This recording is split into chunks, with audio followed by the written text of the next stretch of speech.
pure orange juice. Where's my book? Oh, Hello. Hi, everyone. I am so sorry we're so late. It didn't work. I couldn't get it to work, and we are already live on Instagram. Anyhow, it's working now. So. All right. So yeah, we had a couple of people join us on Instagram, and if you're watching this later, namaste and welcome. So we're glad you could join us. So our topic that we're going to be spending a few minutes speaking with you about is finding your voice as a new nurse. And that was a request from Miss 2Cutie21. So thank you for that request. We have other requests. We're going to start trying to do this every week, if possible. So we got some other requests that we'll follow up on in the future weeks to come. So, yeah. So when it comes to nursing, being a new nurse, I have to go back to 2010. As a new nurse, and my first experience was working in a level 1 trauma center, working in a large university medical center. Well, okay, I worked at University of Cincinnati Medical Center. That was my first job. So go Bearcats. But anyway, so it was very different. I came from a small town in Southwest Ohio, and I moved to the big city, and I was a little bit intimidated, and I didn't always know what to say or the best ways to say things. But things get better with time. Mm-hmm. Things get better with time. Something we can go ahead. I was just going to say, like, one of the instances where it can be hard to find your voice is when it comes to talking to doctors and advocating your patients, like, talking to the doctors, because when you start as a new nurse, you don't know a lot, and that's okay. But the more you learn about like disease processes and what your patients are dealing with, the easier it'll be to develop that voice and to be more confident when you are talking to the doctor and maybe making requests for certain medications or blood tests or something like that. So when you're a new nurse, I think continuing to learn like you did when you were maybe studying for NCLEX, not that hardcore, but continuing to read up and broaden your knowledge on like really common diseases that you're going to come across, like CHF, COPD, diabetes, hypertension, like the really common ones. If you learn that, you learn the signs and symptoms of like exacerbations and stuff like that, that'll make you more confident and able to say what you need to say to the doctor. So yeah, and make sure that you follow the SBAR format: situation, background, assessment, recommendation. That's something that's taught in nursing school, and that believe it or not, a lot of the stuff you learn in nursing school you really do put into practice. Not so much the big care plan. But it turns out, though, that those care plans can be useful. But that's anyway, that's for another time, another day. But make sure you have your stuff together. Make sure that you have an air of confidence. You have to kind of do a little pep talk for yourself before talking to the doctor. Make sure you look at the chart too. Even experienced nurses make mistakes, because I was a goon, and I messaged the on-call provider for a respiratory order. I didn't bother to look at the MAR, and he's got duonebs. Yeah, so it's like, oh great, now I feel like an idiot. That happens though, and it's okay. You're not an idiot. It's just like, whatever. Get over it. Yeah, you just have to let stuff like that roll off your back. We all do things that are maybe not so smart after we realize it later on. Yeah. But that's just part of being human and part of being a nurse and a new nurse. I mean, it is what it is. So. And so when it comes to developing, finding your voice as a nurse, recognize where you are and your growth, because something I that I was studying. Look up Patricia Benner and her theory. Yeah, we'll put it in the little chat there. Patricia Benner, and her levels of competency and proficiency. Sorry, just real quick. If you have any questions or anything, put it in the chat. If there's anything you want us to talk about. Yeah, but just know that it's going to take a while before you become proficient in what you do. Some people are naturally speedier than others when it comes to picking up new information and new concepts. But nursing is kind of a scary thing. You have people's lives in your hands. It's a lot of responsibility. We know, the era that we're in. There's even nurses are being sued, and there's litigation, and nurses are going to jail and things along those lines. But we're living in kind of a dangerous time. So make sure that that you're practicing safely, as a new nurse, that you're advocating for your patient. Because if you're doing something in the patient's best interest, that is going to be, it will it hold up in court. If you're following your policy, that's sorry, I had to scratch my ear real quick. Anyway, so okay, I'm kind of rambling. Okay, so we got a question here. So how to identify deteriorating patient as a new nurse? That's a great question. So I'll bring up an example. It just happened the other night, right? It just happened the other night, yeah, because there was a patient on my unit that, was admitted for something unrelated to what was going on. She had a UTI, but I noticed, look for your vital signs. They call them vital signs for a reason, because they're vital. So if something is abnormal, any changes in their mentation, changes in their vital signs. I was looking back, I was the charge nurse. I wasn't taking direct care of this patient, but I'm looking at her telemetry monitor, and I'm noticing subtly that, she's going higher and higher. Her heart rate. Heart rate, yeah. She was in a normal rhythm. She was in, sinus tachycardia, but so what I did, she was also starting to run a fever too. So, I thought, oh, okay, these are the beginnings of something not going, well.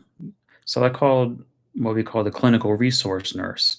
He or she, they're an experienced ICU nurse that is available to serve as a resource to, the nurses in the hospital for clinical situations. So I called him up. I said, hey, Joe, you could come take a look at this patient for me. Okay, so, we agreed. We got EKG from the order from the provider. It just showed sinus tach. She wasn't in, AFib or VR, which is good. But not, he said, oh, just put some ice packs on her, get some antipyretics. She already had some Tylenol. See if you can get an ibuprofen order. She's okay.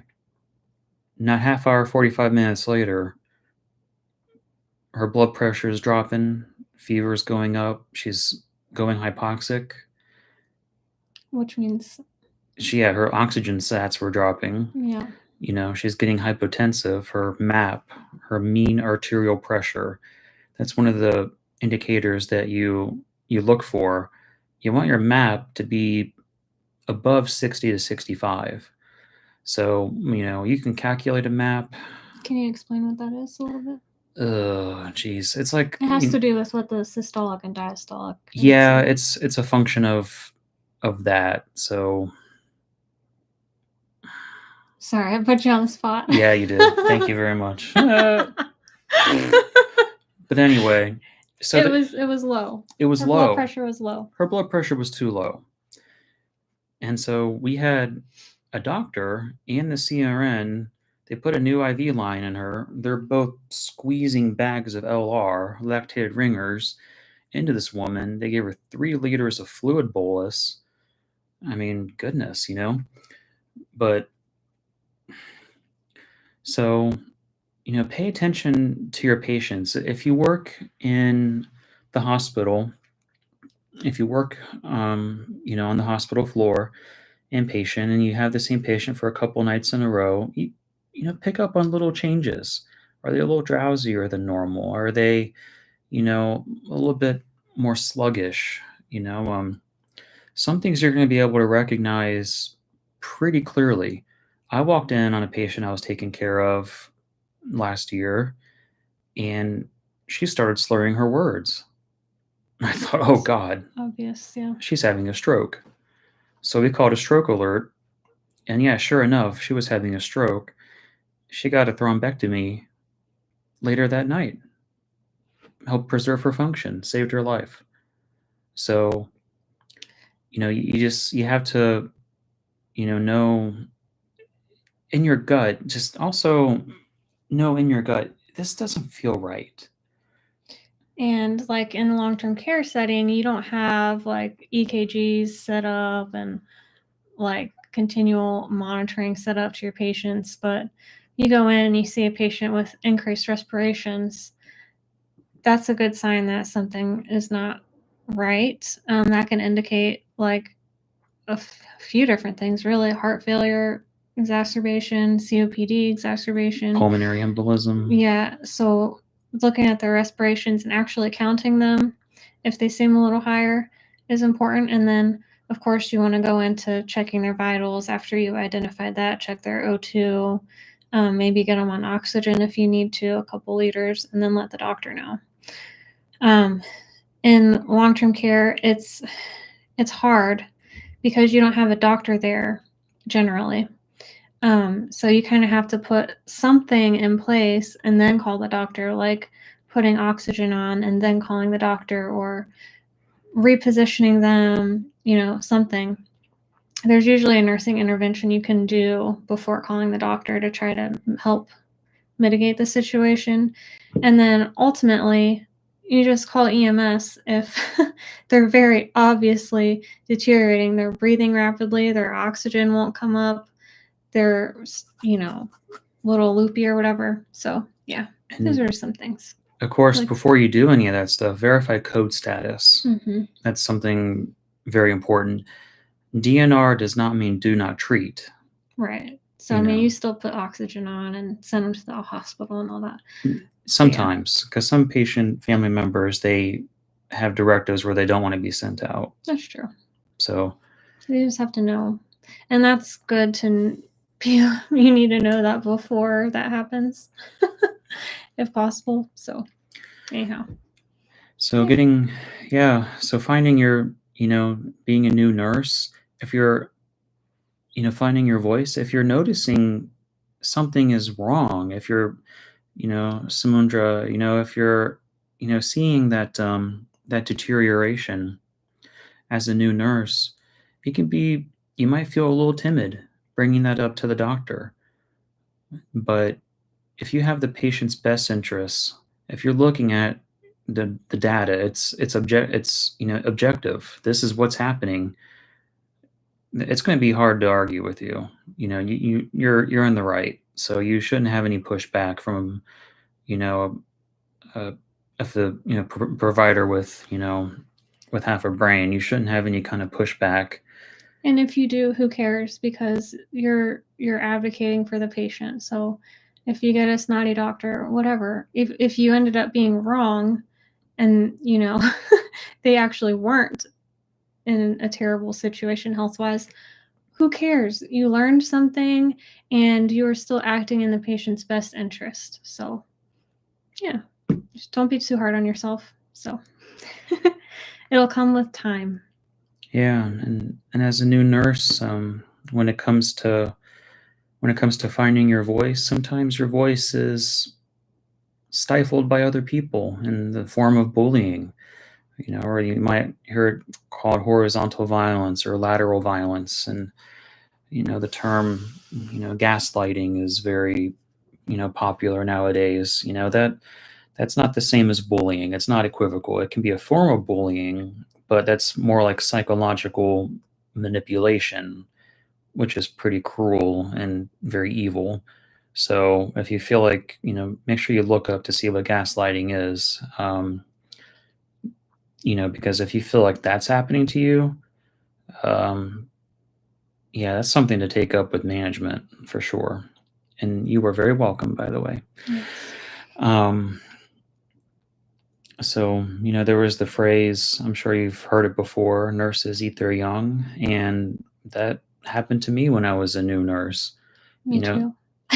Yeah, there was a nurse, who, I would be trying to walk by and she would just like stand in the way and not move. And I would say, excuse me. And I had to like step around her. She would just Are you like, serious? I'm serious. She was rude.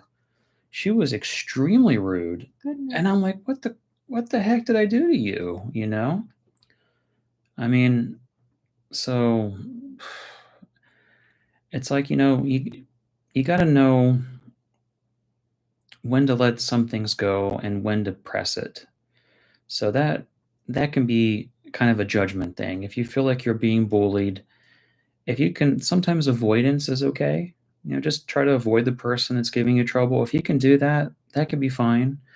But if you feel like you need to bring it up to human resources or to your manager, you know, you can, make an anonymous, complaint or whatever. You can, do Depends that. on like facility policies or whatever are in place, how to do it. Yeah, and if you work for a union, hospital, you have a little bit more protection.